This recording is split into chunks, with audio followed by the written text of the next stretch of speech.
The 18 Strong Podcast, episode number 86, with co-founder of True Spec Golf, Hoyt McGarity. And then True Spec Golf, when I first started this with my business partner, Kyle Monford, we really wanted to bring the same experience that a tour player would get to the amateur golfer, the everyday golfer. Welcome to the 18 Strong Podcast, where you get direct access to the world's greatest experts on training harder, practicing smarter, and playing better golf. Now, here's your host, Jeff Pellizzero. Welcome, everybody, to the podcast, and thank you for joining me. Today, we have a great guest. We have Hoyt McGarity, one of the co-founders of True Spec Golf, which is a brand-agnostic club fitting company.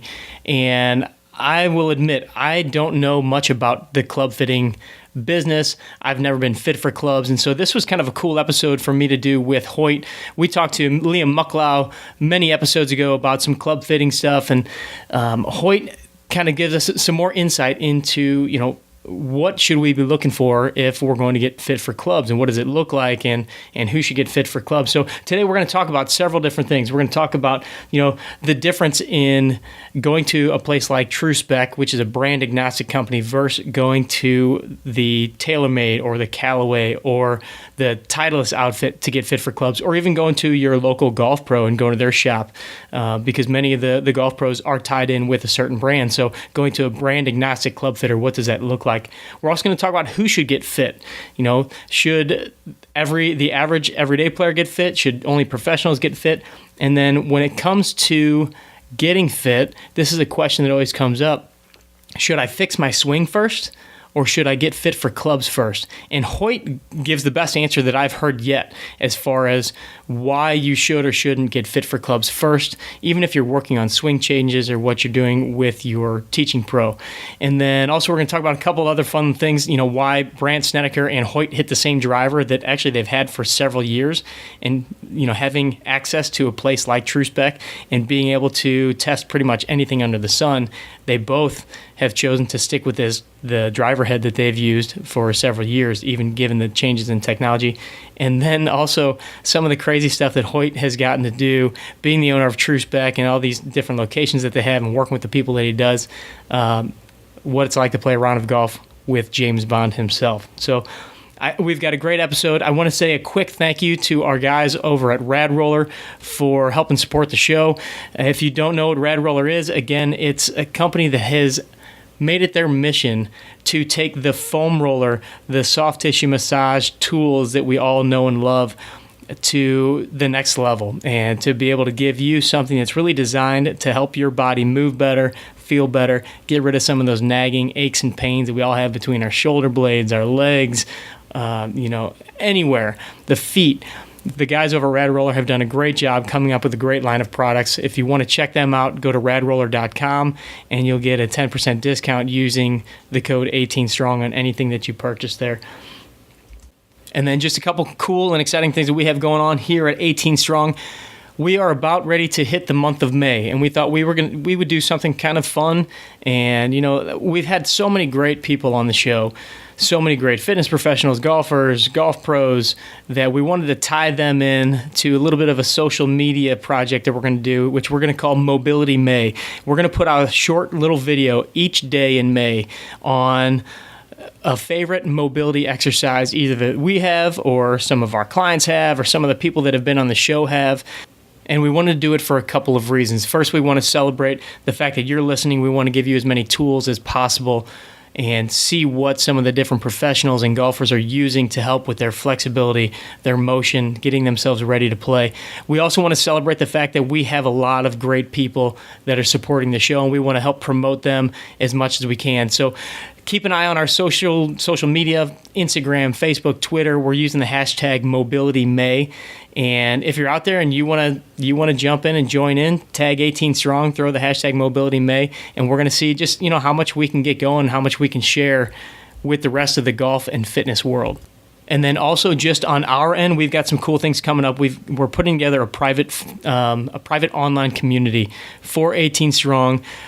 It's our mission to start building more of a resource for you and more of a targeted resource where we can kind of connect a little bit easier. So look for that coming up. And then finally, last but not least, the book, The Golfer's Guide to a Bogey-Proof Workout, will officially be out next Friday. It's going to be available on Amazon.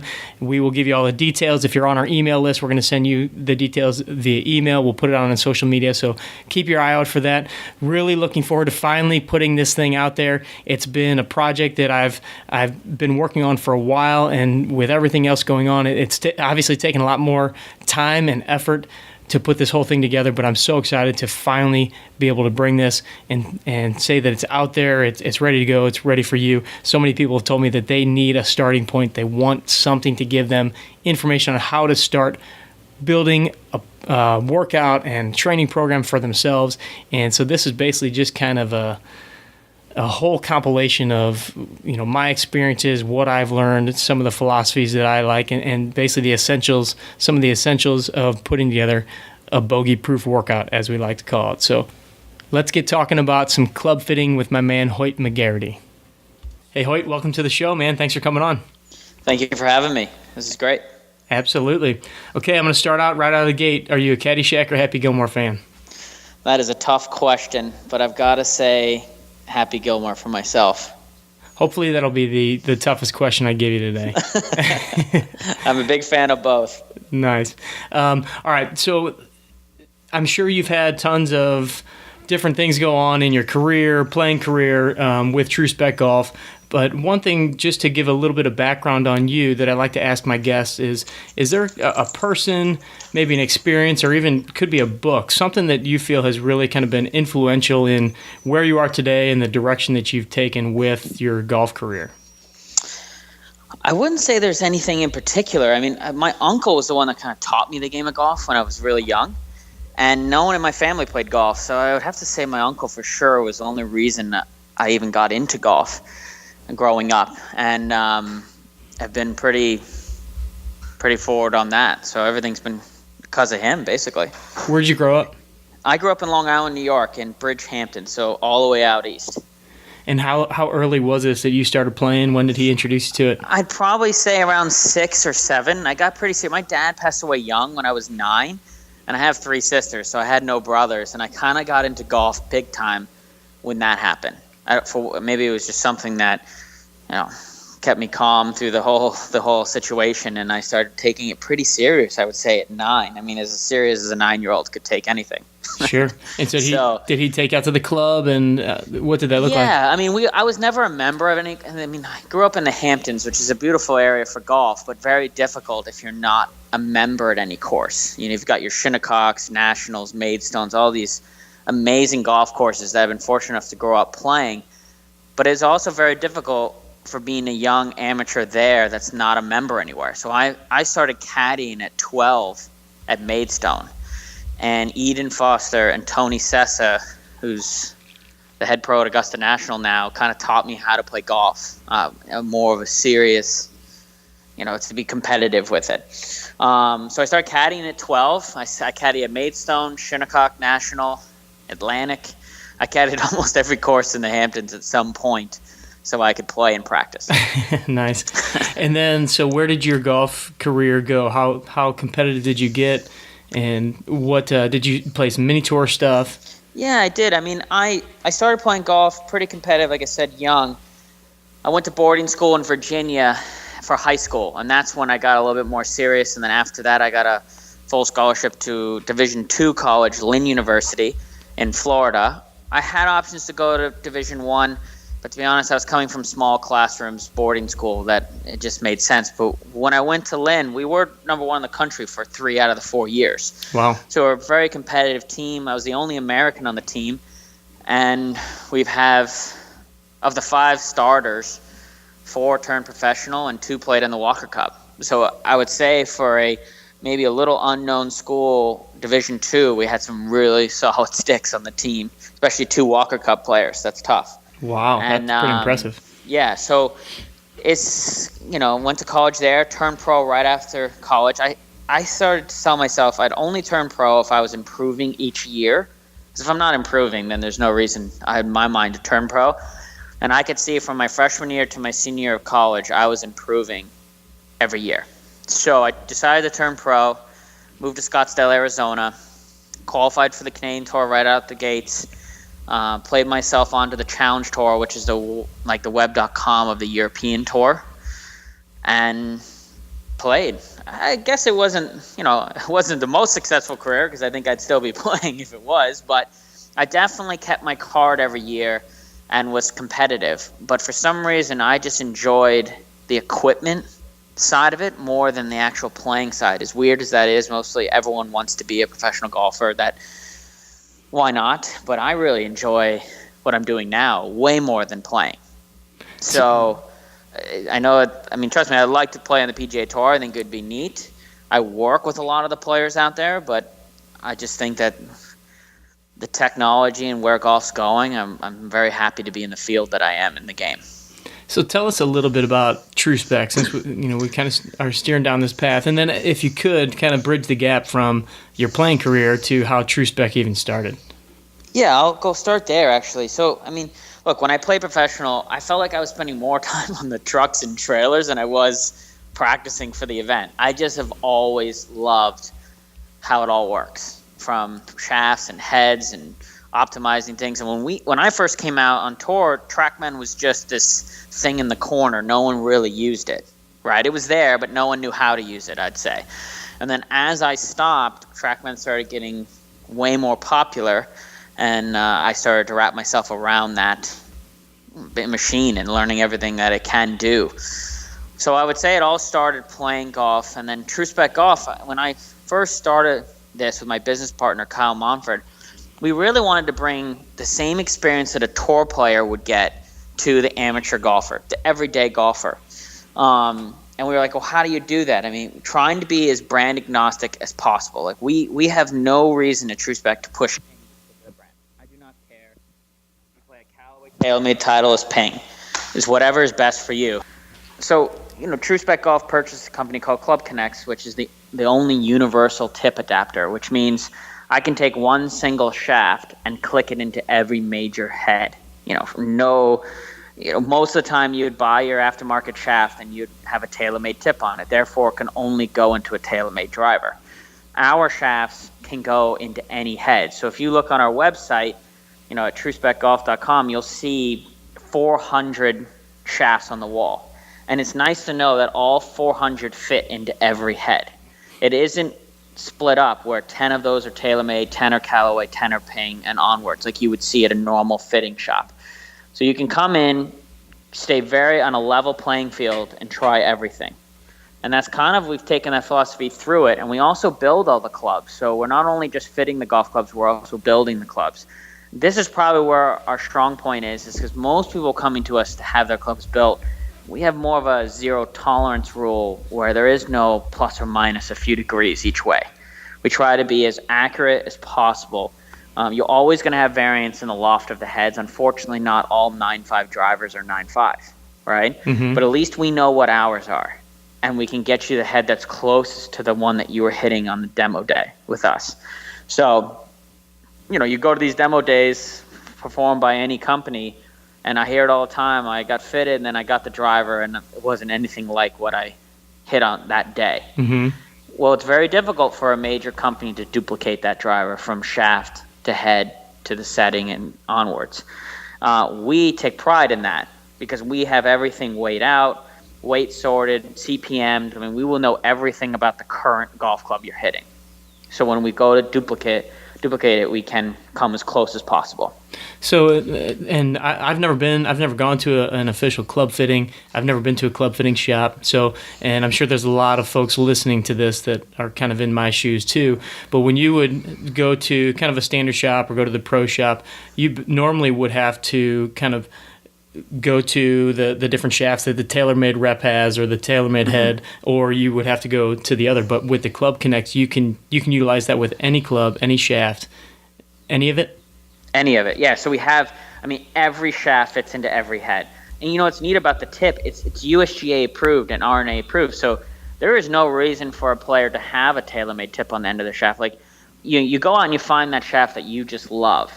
I know everyone out there has one that they're like, man, I hit this great. How great it would be to click it into the new driver. Let's say it's in a TaylorMade now, and next year you find this new Callaway driver and you love it. if you could just click it in. Yeah. Like you didn't have to. As soon as you take that tip off and put a Callaway tip on, you're ruining the end of your shaft. So if you spent money on the aftermarket shaft, you're kind of ruining your shaft every time you do that. With this system, it allows you. I mean, I've been playing the same shaft for 3 years, and trust me, I test everything on a regular basis. But it's great because I change heads every year. I change heads a couple times a year because I have the ability just to click in and click out so easily with one tip. So we bought this company, True Spec did this year, and every club fitter from here to Japan also uses Club Conex. Now, we didn't buy it to cut off the club fitting world. We just wanted to improve the tip and make it better for club fitters globally to stay brand agnostic. Gotcha. So you guys aren't the only ones using that. No. All other club fitters use it too. Gotcha. Pretty much every one of our competitors uses Club Conex. They just buy it from us. And, is that crazy that we would sell it to everybody? I just think it's good for the game of golf. There's millions, tens of millions of dollars a year being sold through Club Conex. So it's a powerful little tool that not many people know. But think about it, all these golf shops are testing people and selling golf clubs. Now, they're not selling it with Club Conex. They're selling it with a TaylorMade tip, right, or a Callaway tip or a Ping tip. But in order to get to that final setting, they're using this system to get there. Now, when you sell a club to somebody, do you guys have the Club Conex tip on it? No, but we're about to, in a way. Like, we're going to it's a 2-piece tip.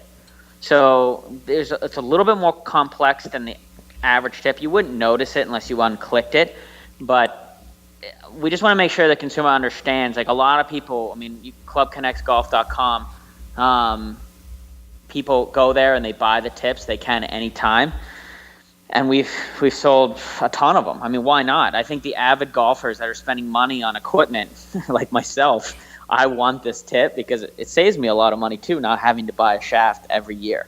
Right. So, yes, it is available to any day golfer. We will be laying out a platform that will be selling it to the end consumer, not just club fitters. But we want to make sure it's packaged correctly and everyone understands it. But I think that when that day happens, I just don't know why people would stay. I don't know. As a golfer, I don't know why you wouldn't use it if you're spending any money on equipment, because we all know it can be quite expensive. Yeah, it seems like it would just make it much more easier for you as a golfer to. I would think that. I mean, it's never going to happen, but if every TaylorMade Callaway Pings of the world all went to one universal tip, it'd be the best thing for the game, because then people can really, they all pride themselves in their technology and their tip, but at the end of the day, they're just adjusting loft and lie. I mean, that's it. Right. So there's nothing. These OEMs spend all their money in the head in the self. They do not spend any money on the shaft that goes into the driver. I mean, if you're a major company, all of your R&D is being spent in the technology of the head. Then you're outsourcing the shaft for whatever price to make it affordable in the marketplace. So the shaft and those stock clubs out there, we see them all the time. Sometimes they work amazing. It's fantastic to see.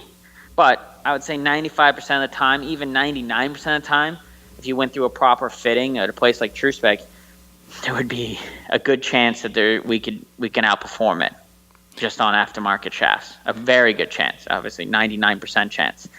And so I rarely see that.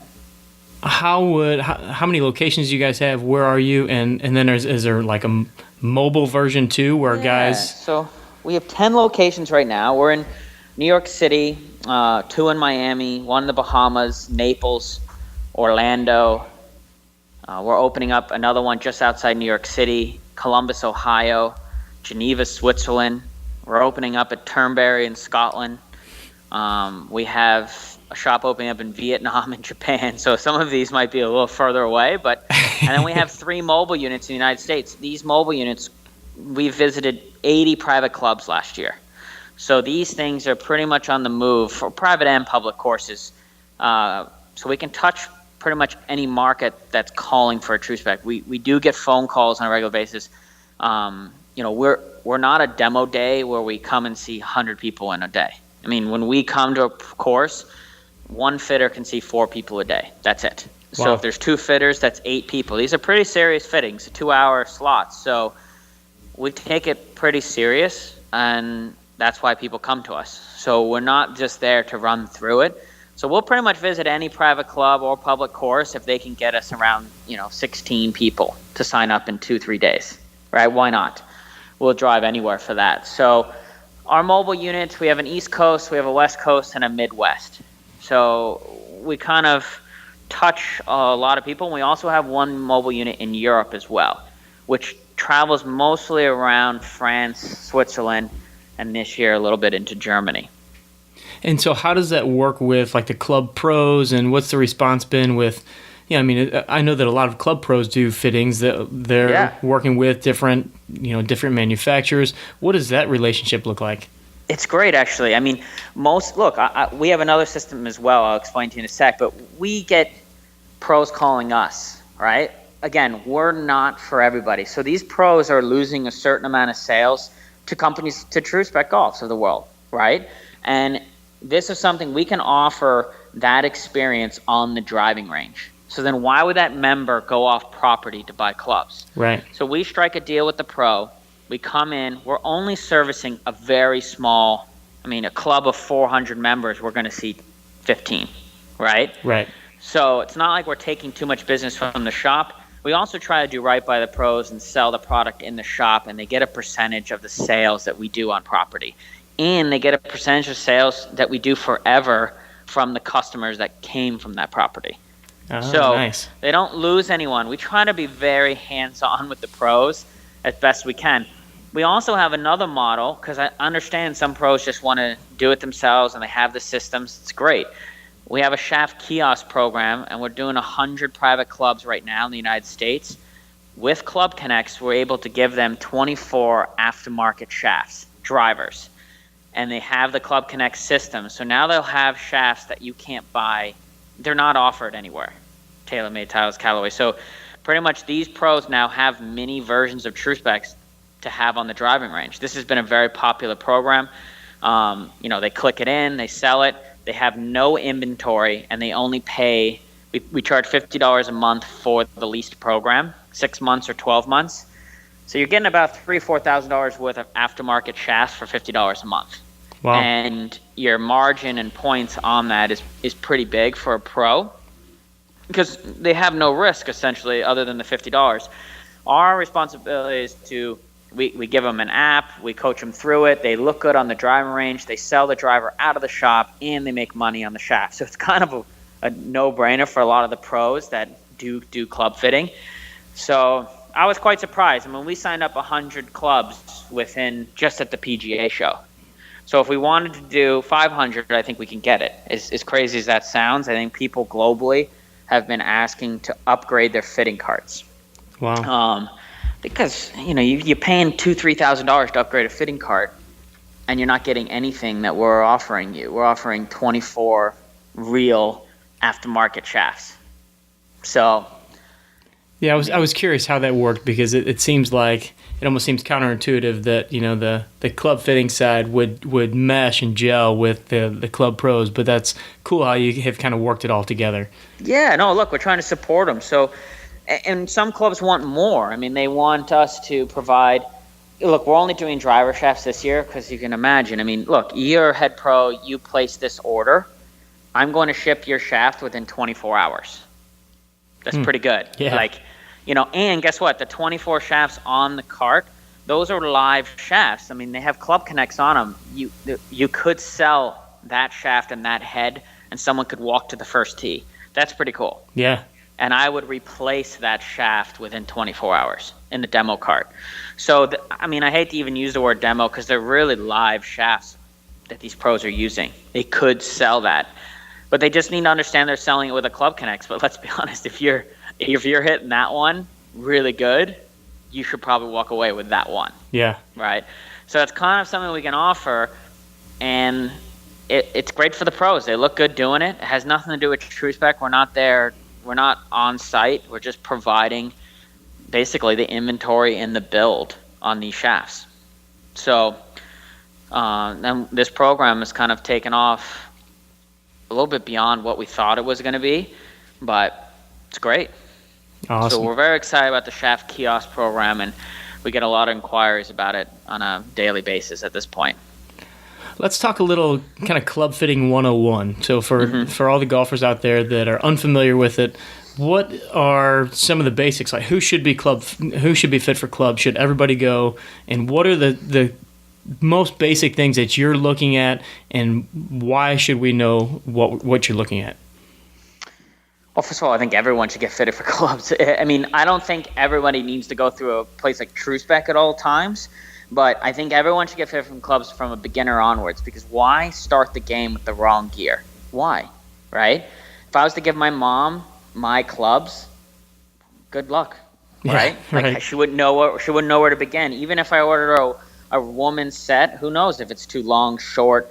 She's going to create all sorts of bad habits way before she gets going, right? Mm-hmm. So I would say that everyone should get fitted for clubs. And then I also think everyone should get a tune-up every year. I mean, you don't necessarily need to go buy new clubs, but we call it blueprinting, and we like to do it. Right now it's busy because the Masters comes on television. Everyone wants to get the clubs back out and get ready for it. So we offer a blueprinting, which you come in and we go through your current lofts, lies, lengths. Like we break down your current set, make sure everything is in order for the season. Now, it's not really the fitting, but we're just dialing you into your lofts and lies. Of course, we recommend everyone getting fitted as well and going through the process, but some people just love their equipment. We want to make sure it's all right before you start hitting a bunch of balls. Right. Especially if you've been hitting on mats all winter long. Loft, lies, those things change over time. So I would say that everyone should get fitted for clubs no matter what level. And you shouldn't be stubborn not to go get fitted for clubs. I mean, it seems like I'm this is a club fitter speaking, not a coach, but I feel like it's okay for someone to take 20, 30 hours of lessons, spend quite a lot amount on lessons, right? And in the whole time, they have the horrible golf equipment for themselves. And they wonder why they're hitting it to the right. And then they're sitting there trying to correct this right miss. Okay, so that kind of begs the question, it's almost like the chicken or the egg. Do you fix the clubs? Do you fix the swing? Where do you go? And so when you have say a high handicap golfer that comes in and he knows he's working on a certain piece of his swing or whatever, how do you approach that? Well, I think you need a one-way miss. That's how I approach it. Most of these golfers these high handicappers, our largest improvement is a 15 handicapper in that range. We see massive improvements. It's not the pro, it's not the single digit. We're fine tuning at that point. But the biggest improvement is those because normally they have horrible equipment for them and they have a huge two-way miss. And with club fitting alone, we can prevent a two-way miss. I mean, we should know if you should be fading the ball or hitting a draw. Simple as that. And what's worse than standing on a tee box knowing if it could go left or right? That's not a good feeling. Right. You need to eliminate that. And I would say, yes, equipment should happen in tandem before the lessons. Because, why would you be swinging something? Let's just take a 6-iron, for instance.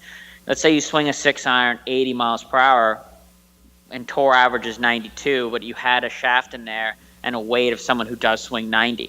How would you know, right? Right. You wouldn't know. And now you're here struggling, wondering you're creating bad habits in the swing. Look, we're at Jim McLean Golf School at Trump Doral with all these instructors, Golf and Body in New York City. We do a lot of fittings with the instructors, and most of them now are telling their students to get fit before the lessons. So at least when they go into the lesson, they have all the right gear. What you hear all the time is, when my game's right, I'll get fitted.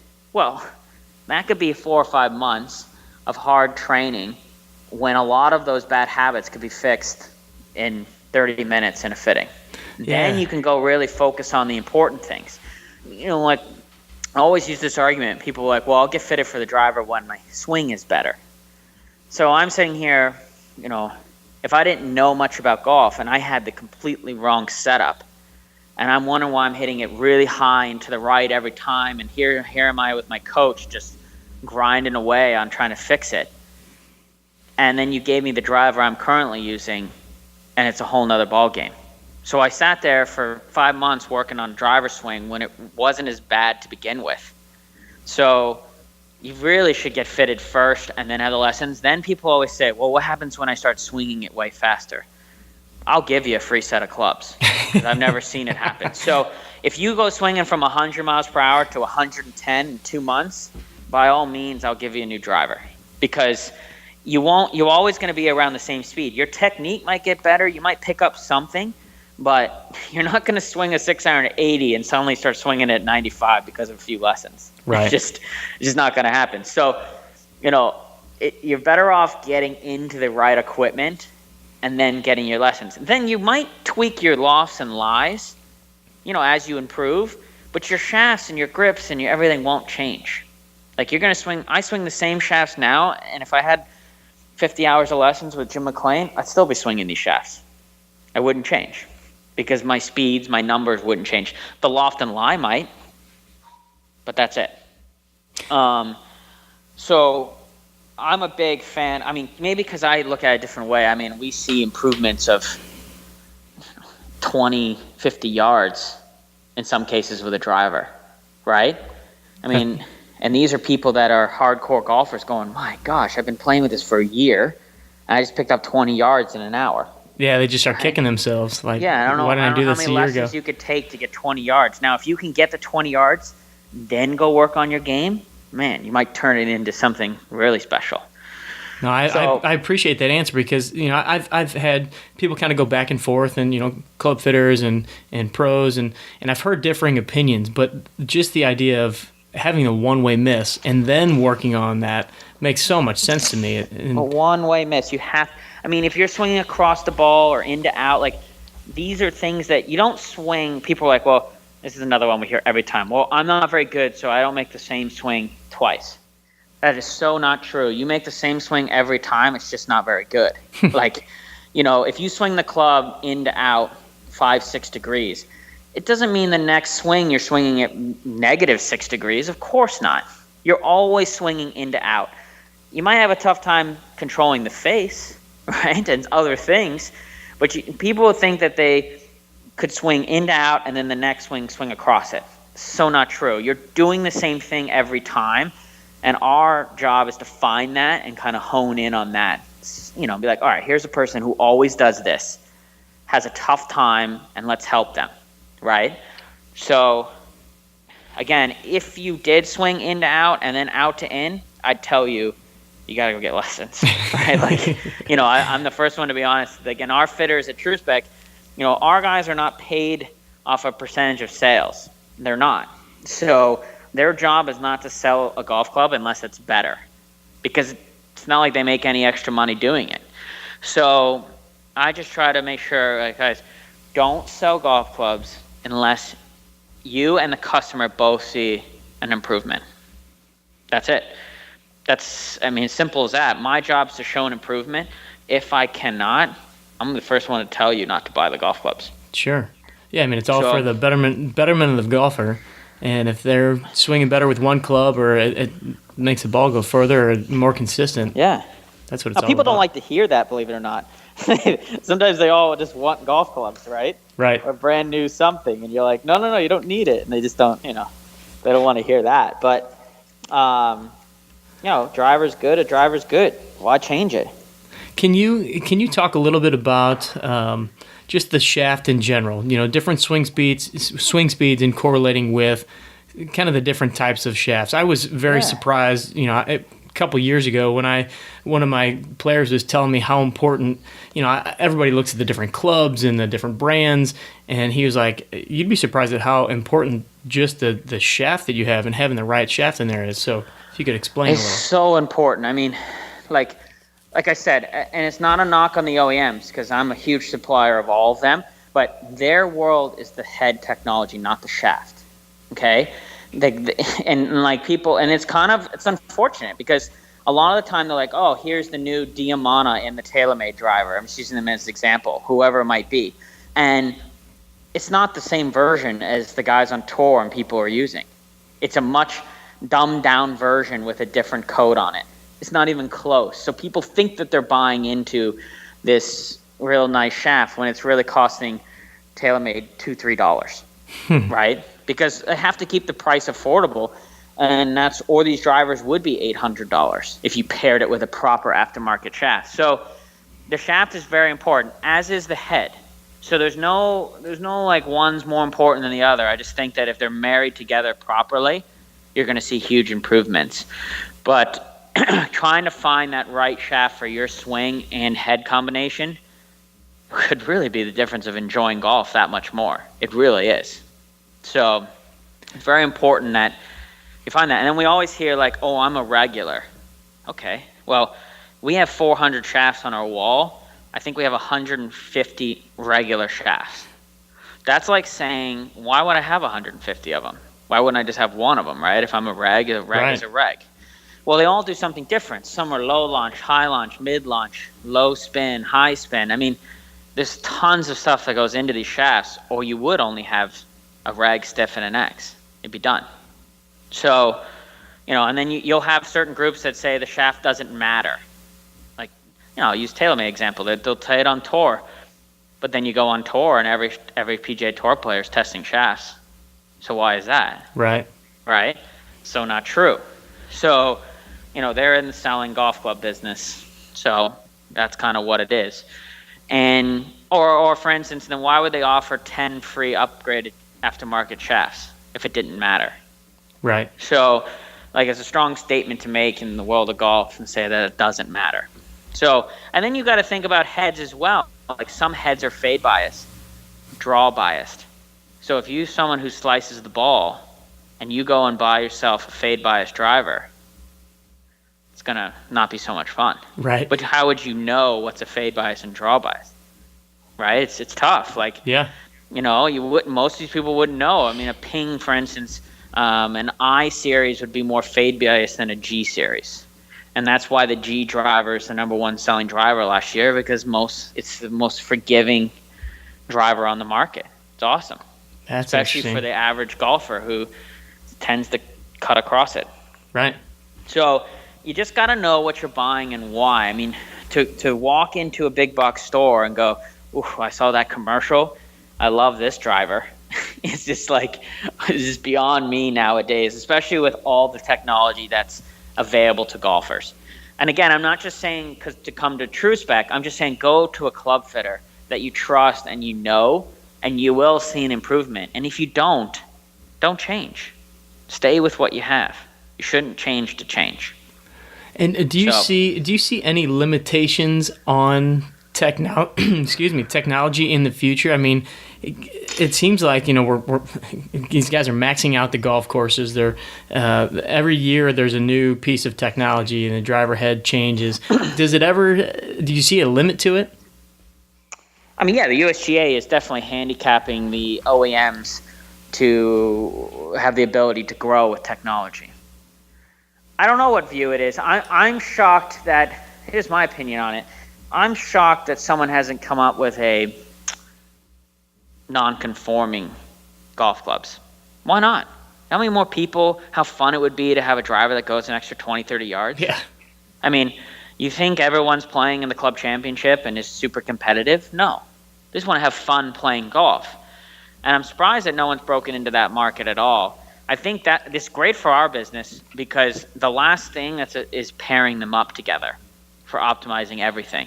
And that's why I think custom golf, or we can see our growth. I mean, we've been open a year and a half, and we went from 1 store to 14 by the end of the year. So you could see the need of people wanting to come get custom fitted for clubs properly. That is agnostic and not, a TaylorMade Mat Lab or a Callaway Lab, where of course you're going to go in and just get Callaway. Right.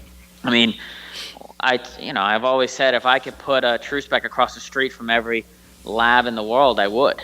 Because why would you go hit one brand when you can go hit them all against one another? It just doesn't make sense. It just doesn't make any sense. And you can't really do that at a PGA Superstore or whatnot because you're limited to whatever offerings they have in the cart. And let's be honest, they're not that great.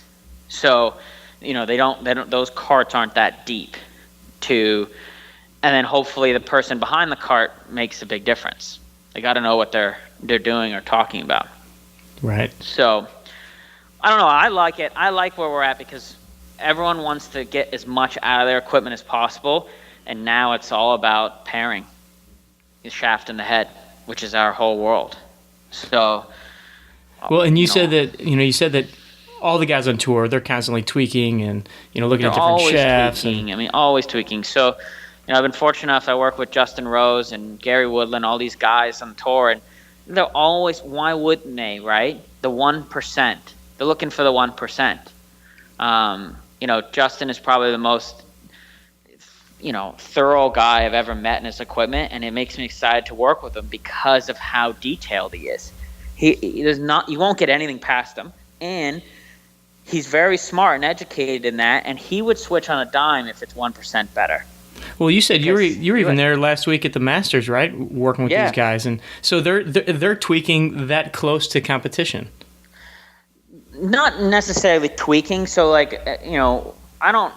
when we see these guys, like my job, if we're doing our job, you shouldn't be tweaking anything. It should all be good before you show up. There might be some random 5-wood or 64 degree for the Masters, something that's so small that could make the difference, right? They're not changing golf clubs on full sets on Wednesday. Right. In fact, a guy like Rose would never do that. We do all of it on the off season. We take a lot of time. We dial it in. TaylorMade's been fantastic. We get all the gear, and he gets it dialed in, everything. Then if we're doing our job, he shouldn't be calling me every week. He shouldn't be in the tour trucks. Mm-hmm. He should be focused on the event at hand, right? Knowing that his equipment is good. Now, if something new comes out, or if he's struggling with one club a bit, of course, we're always going to look. But, yeah, these guys are fine-tuning, but, man, even them see huge improvements. It's shocking. And I think maybe we're getting more and more of the tour. We're not here for the tour players necessarily, and more of them have been seeking us out, mainly because I guess we're like a consultant. I'm not pushed by any particular brand, so I'm going to tell them how it is a little bit. Where, of course, I'm not going to take a Callaway player out of Callaway. Would never do that, right? Yeah. But you'd be surprised on how much politics there is involved with what shafts they're allowed to use. Really? These are the best players in the world, and they have options of 3 shafts. And you're like, really? Wow. The customer that comes to True Spec has more options than some of these tour players. It's just crazy to me. So they use us. They come to us to make sure that they're getting everything out. And you can imagine, you're a tour rep. Your job is to get the newest and latest into their hands, correct? That's your job. So you're not necessarily have always the best interest of the players in hand. It's a shame, but that's just the reality of it, because it's all about the new gear and television and, what they're playing and et cetera. Me, I might be a little bit different. We had a great one. Brent Snedeker came. He uses an old TaylorMade driver. I'm sure a lot of people would know. A burner, super fast. It's one of the best drivers I think ever made. I think it was an 08. I still used it. So he showed up last year because he doesn't have a driver contract, and he's looking at all sorts of drivers. And he shows up with this thing, and he comes to me and I use the same driver. Now, I own a custom golf shop that I could pretty much play anything, right? Right. And I was still using a driver from 2008 because on TrackMan, on technology, it was the best driver I've ever hit. And it is one of the best I still have. So when Brent showed up, he showed up to the one person that's already using the same driver as him. So that was a good start. And then we hit everything. We hit every brand, every shaft, every combination, and he hit his the best. So he left with a sense, we didn't change anything. Trust me, we were all trying to get him 10 more yards. Why not? Yeah. Right? But at the end of the day, he felt pretty good because he got to walk away going, you know what? I have the best driver for me. Who cares if it's a couple years old? Yeah, talk about a confidence builder. So he was super pumped. That's kind of the difference is that we let the numbers and the technology do its job. And if it's better, look, these guys will switch if it's better. They really will. But I couldn't show an improvement as much as we wanted to. Trust me, I would have loved to have gotten him in something new. But I also took pride in telling him, you don't need to change. Now, since then, that driver's cracked. He's cracked a few of them. You can't get them on eBay to $90. I have one in my office I'm staring at right now, and I'm hoping I don't crack it. But so he switched now into a new driver, and he's hitting it very well as well. So, guys are different, but those are the tour players. They're kind of just fine-tuning. And we are seeing more and more of them, I think, just for an opinion, to be honest. Like, an outside opinion. Yeah, just somebody to give them like some objective feedback and Well, like you said, with Brant to come in, have the confidence, like, yeah, this is the right club for me. It's the right club for me, and now I feel good about it. It's funny because one of the tour players, like when it first came to me, I never really thought about it, and it's not our business. It's not how we make money is working with tour players, let's be honest, for our company. But it validates, and unfortunately, we're not allowed to really use it as well because it's not True Spec Golf Clubs. It's TaylorMade, it's Callaway, it's Ping, right? Right. They're paying the big bucks. We kind of are on the back burner. And I always felt like that's the way it is with club fitters. I mean, you talk about these top players. They have a pro. They have a pilot. They have a chef. They have a gym guy. They have a psychologist. And then they have 15 club fitters because they got the entire tour truck telling them something different. Right. Why wouldn't you have one club fitter that you hold accountable just like your coach? I mean, if I was not doing right by you, fire me, right? Just like you would fire anybody else if they weren't. So I feel like that's the problem. I mean, club fitters will never get any love. I've noticed that. It will always be something else, right? The teachers or something. It will never be the club fitters, which is okay as long as you can do your job and make sure that you feel that they're improving. It's like the stagehands in a play or a concert. Yeah, whoever wins is, Tiger won all these tournaments. They never talked about the person that actually put the clubs in his hands back in the day, right? They all talked about Butch Harmon, all the coaches, right?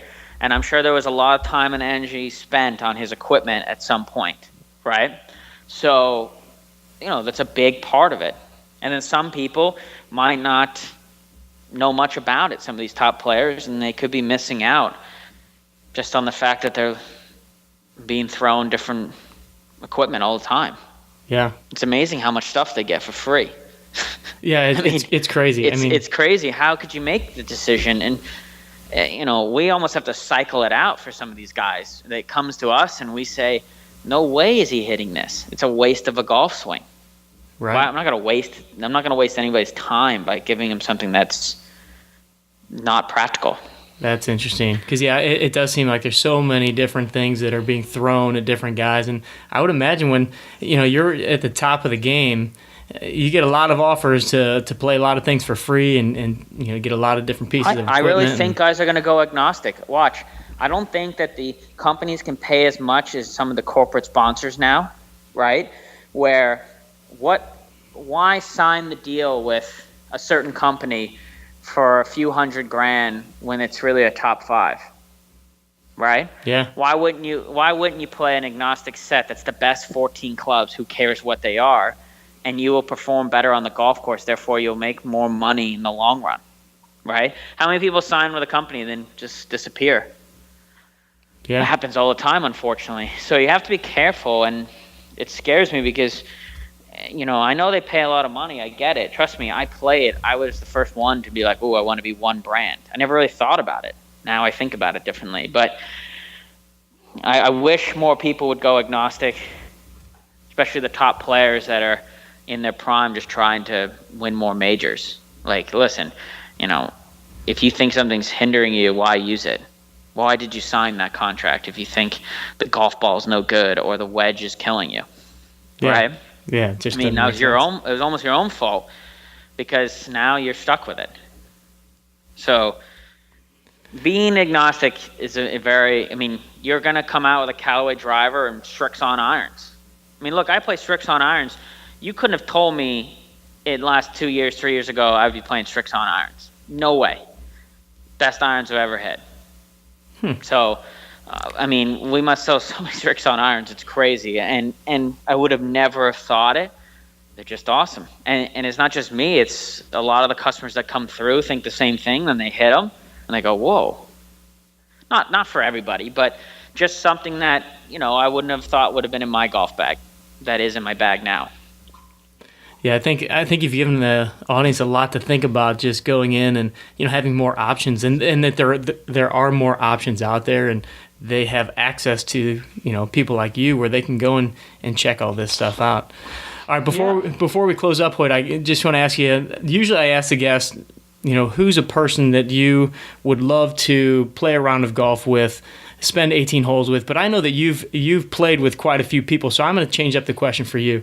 I'm going to ask, who's the most interesting person you've played a round of golf with, and if you have maybe a little story you can share. I don't know. I mean, it's a couple one. I'll give you a golfer and more of a celebrity. I got to play with Sean Connery, which I got to fit him and play with him, which I thought was really neat. And some of the stories and how he is in life it's just amazing how similar he was to watching him in the movies, right? Right. And so that was probably one of them. I've been fortunate enough to play with a lot of different celebrities, but for some reason Sean Connery was the one that stood out the most. And then as far as the pros go, I'd have to say Justin Rose. I really enjoy spending time with him. I've become good friends with him, and I learn something new every time I work with him or play golf with him. He's very, very knowledgeable in the game of golf. So I enjoy playing. I played with him yesterday. So I played with him yesterday, and, I'm sitting here, I'm like, I'm learning something new and how much passion he has for the game of golf. These guys, like, sometimes you think they would get away from golf, but they love it, just like anybody else. So I would say Justin for sure, just because of how knowledgeable he is, and he surprises me every time I play how good he is. That's fantastic. So, Justin Rose and James Bond. Pretty not solid. Too bad. Not too bad. All right, and then what would you say is your mission and what you're most excited about for the year 2016 and ahead with True Spec Golf? Our mission is to grow True Spec. I would love to have I want to partner with pros, like academies. I'm all about the golfer getting better in all the stages, not just one stage, right? So, through lessons and equipment. So I'd like to have True Spec Golfs globally.